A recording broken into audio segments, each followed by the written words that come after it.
La mia vita nella Juventus è iniziata il 4 giugno 1946 e sono ancora qui, dopo 65 anni, per abbracciarvi tutti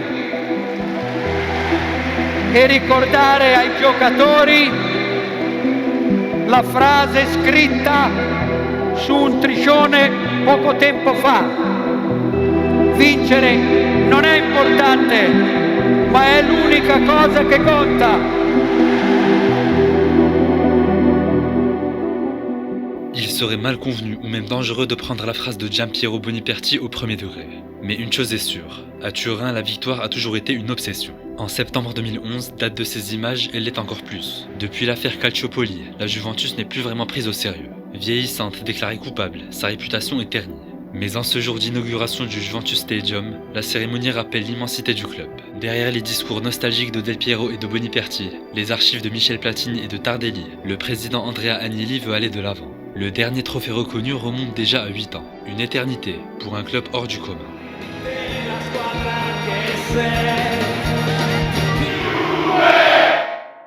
Si vous ne savez pas où regarder vos équipes préférées pour un budget raisonnable, on a la solution légale parfaite pour vous, NordVPN. Avec NordVPN, vous pouvez changer de localisation en un clic pour accéder à du contenu géobloqué. Par exemple, la Ligue des Champions. En Belgique ou en Irlande, vous aurez accès à plusieurs matchs sur des chaînes gratuites, rien qu'en modifiant l'adresse IP.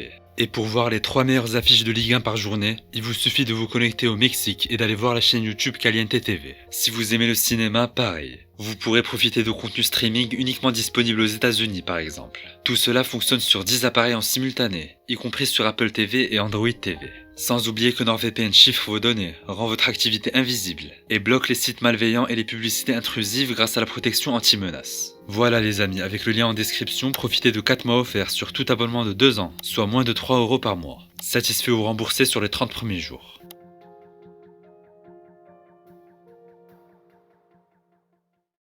Du paradis à l'enfer. Hier soir à Rome, le tribunal du sport a égrené les sanctions qui vont bouleverser le football italien.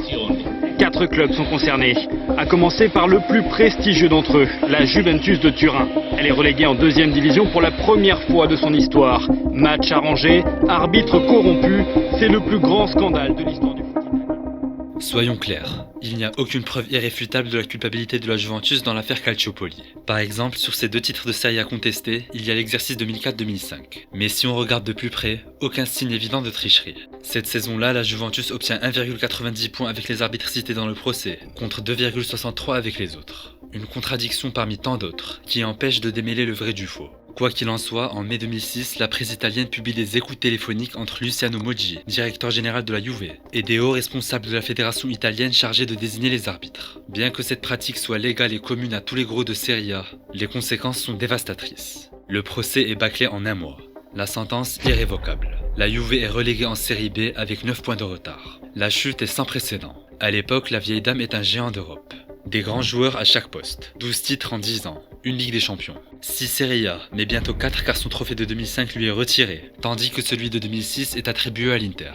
5 ans plus tard, le procureur de la FIF révèle que les Nerazzurri avaient, comme la Juve, contacté des arbitres. Trop tard, le délai de prescription était déjà écoulé.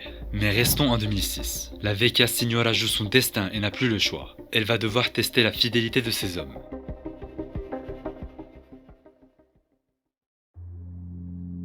Juventus, Napoli, Genoa.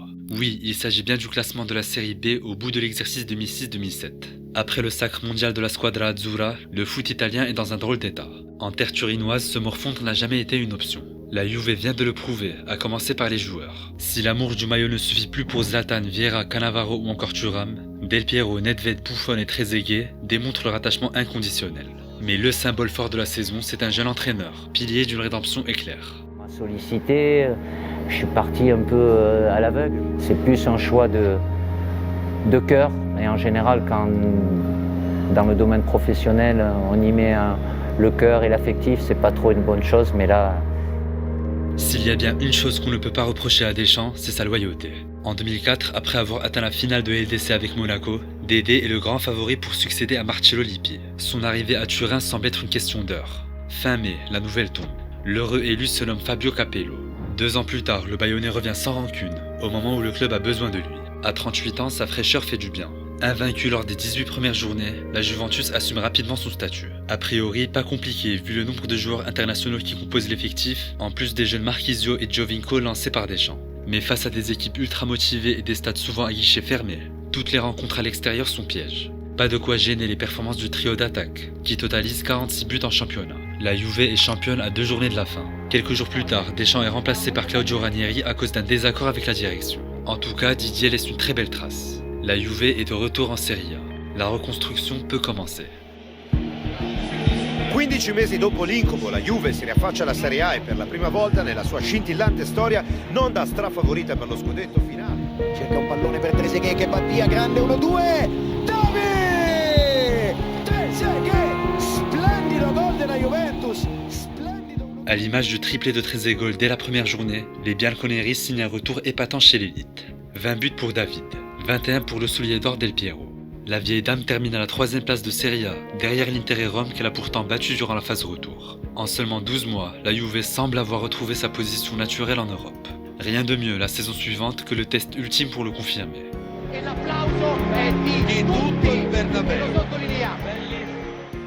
Combien de rivaux du Real Madrid peuvent se vanter d'avoir été applaudis au Bernabéu? En novembre 2008, à l'approche de son 34e anniversaire, Del Piero succède à Maradona et Ronaldinho. 15 jours après avoir mystifié Casillas à Turin, le maestro italien régale d'un joli doublé, dont un coup franc d'anthologie.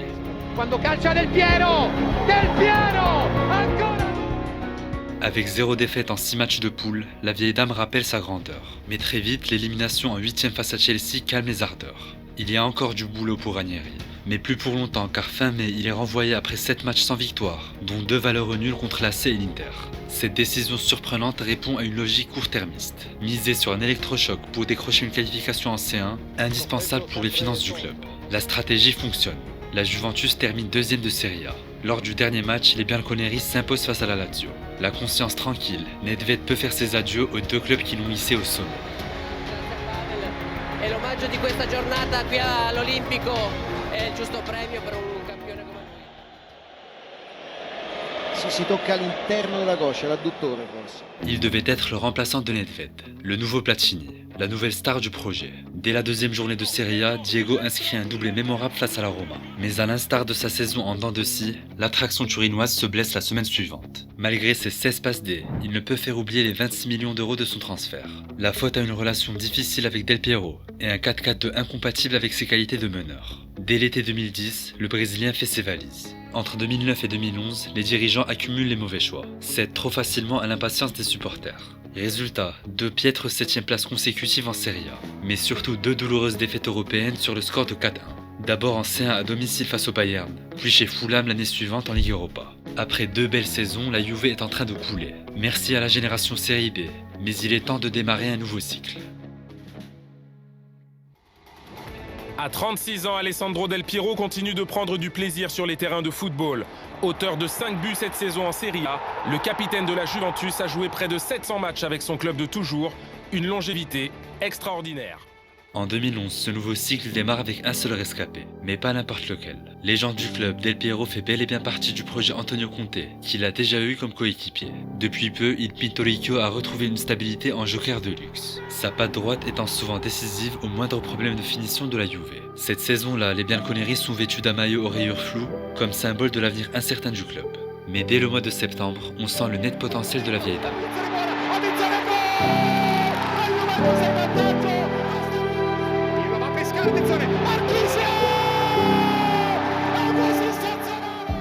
12,5 millions pour Vidal, meilleur joueur de la saison.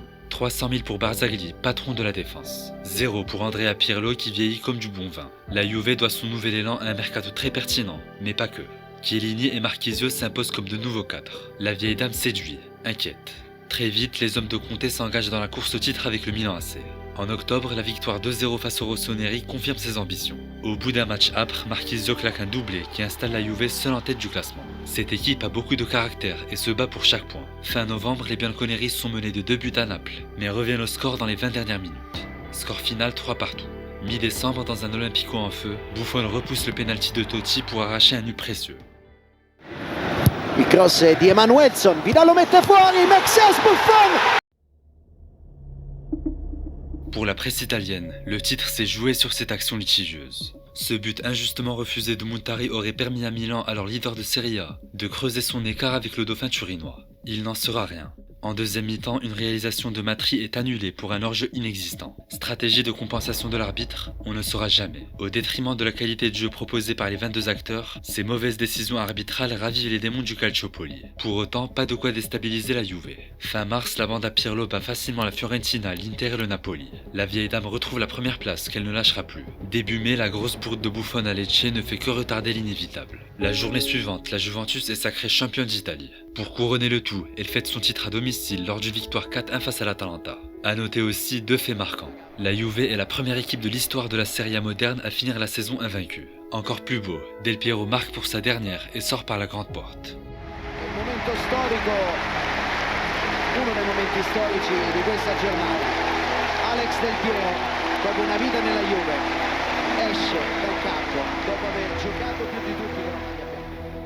7 jours plus tard, la défaite en finale de coupe est le point noir d'une saison quasi parfaite. Mais seuls les aigris en voudront à compter d'avoir donné du temps de jeu à l'équipe bis face à Naples. L'essentiel est ailleurs. La grande Juve est de retour. Sapere che siamo la Juve e che Juve, l'equazione Juve vincere. Avant d'être le coach triomphant du club, Antonio Conte en est devenu une icône sur le terrain. Réputé pour sa débauche d'énergie et son leadership, il a tout gagné avec la Juve. 13 saisons passées au club, dont 5 avec le brassard de capitaine. 7 ans après sa retraite, son goût pour la victoire n'a pas bougé. Et un premier scudetto est loin de le satisfaire. Mais en août 2012, premier coup dur. Conte est condamné à plusieurs mois de suspension pour une sombre affaire de match truqué. Antonio crie au scandale et affirme son innocence. Il ne sera acquitté qu'en 2016. Sans son mentor enfermé dans les tribunes, la Juve réussit un début de saison canon. Si les paris risqués Bentner et Anelka n'ont aucun impact, les cadres juventini répondent présents. Pirlo, Barzagli et Chiellini confirment. Bonucci brille par sa vision de jeu exceptionnelle. Mais parmi tous les joueurs, Arturo Vidal sort clairement du lot. Attenzione a correlazione buona, Vidal!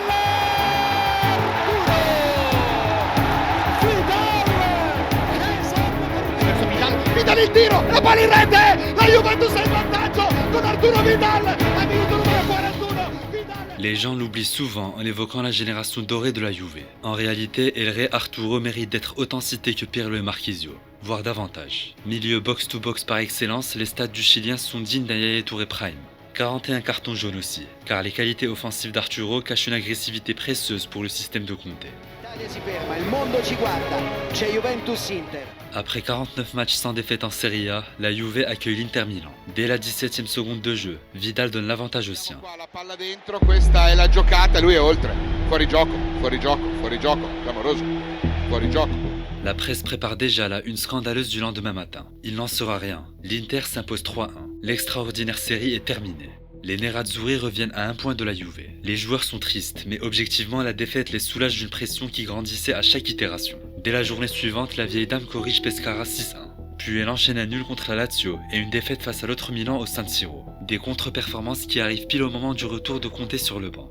De décembre à mai, les bianconeri ne seront plus jamais inquiétés en tête de Serie A. En mars, la tête rageuse de Chiellini chasse les derniers espoirs de titre du Napoli. Malgré une nouvelle déconvenue en coupe, cette fois en demi, la Juve règne en Italie. En Ligue des Champions, l'équation n'est pas la même. En novembre, la victoire 3-0 face au champion en titre Chelsea envoie un message fort. Les hommes de Conte terminent premier du groupe en restant invaincus. En février, ils filent en quart après avoir balayé le Celtic. Mais la marche suivante s'avère trop haute.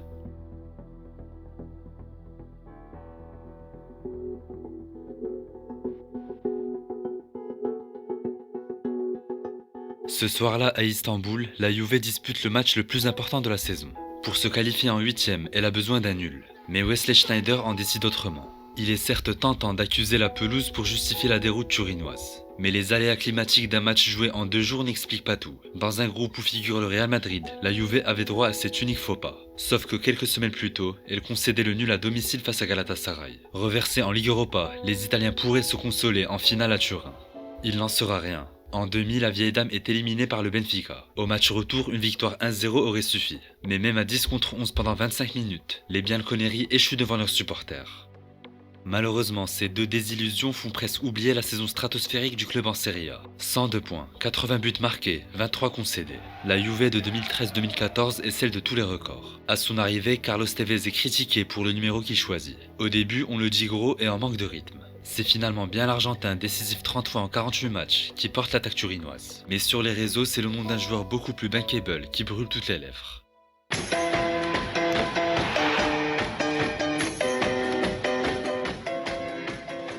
L'incontournable, Pogboum, la pioche. Fin 2013, les blasts se multiplient pour désigner le nouveau crack de la Juve. Golden Boy 2013, Paul est le symbole du retour médiatique bianconero. Sa carrière ne fait que commencer. Mais Pogba est déjà la première star turinoise depuis Del Piero. Bien entouré, la pioche confirme et devient le joueur le plus utilisé par Conte. Derrière lui, Buffon et Barzagli vieillissent mais s'accrochent au rêve, à l'obsession de toute une ville. Que la régularité en championnat porte ses fruits en Europe.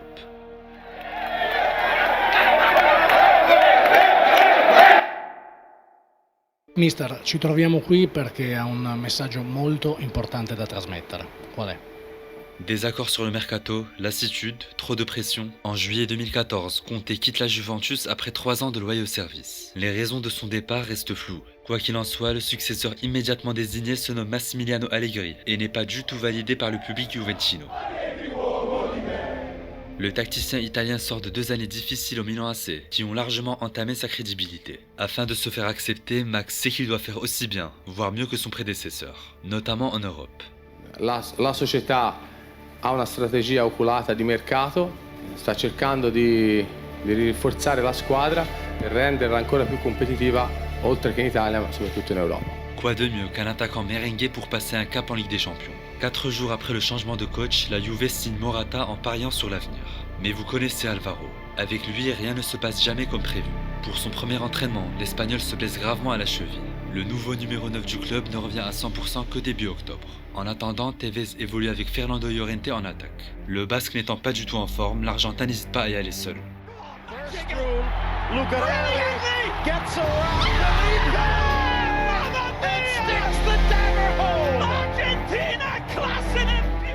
La Juve est championne d'automne après une première partie de saison excellente en Serie A. C'est beaucoup plus laborieux en Ligue des Champions. Contre l'Olympiakos à domicile, les coéquipiers de Pogba s'imposent 3-2, avant d'arracher un nul 0-0 chez l'Atlético pour passer les poules. Les démons de Galatasaray sont chassés.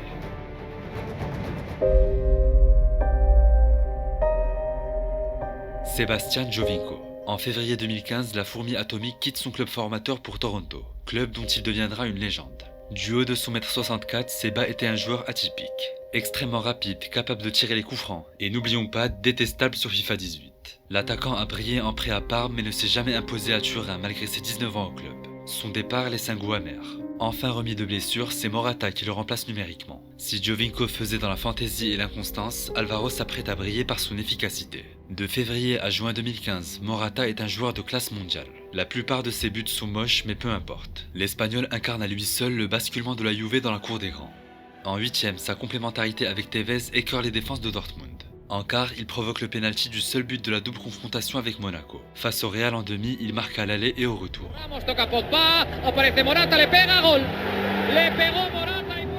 Célébré ou pas ne change rien. Son but du 1 partout au Bernabéu qualifie la Juve en finale de la plus prestigieuse des compétitions. Champion d'Italie et enfin vainqueur de la coupe, la vieille dame peut aller chercher un triplé historique. Ce soir-là, face au Blaugrana, Morata est le meilleur joueur noir et blanc. Malheureusement, son égalisation alliée aux parades impressionnantes de Buffon ne suffisent pas. Le Barça était trop fort pour les coéquipiers d'Andrea Pirlo.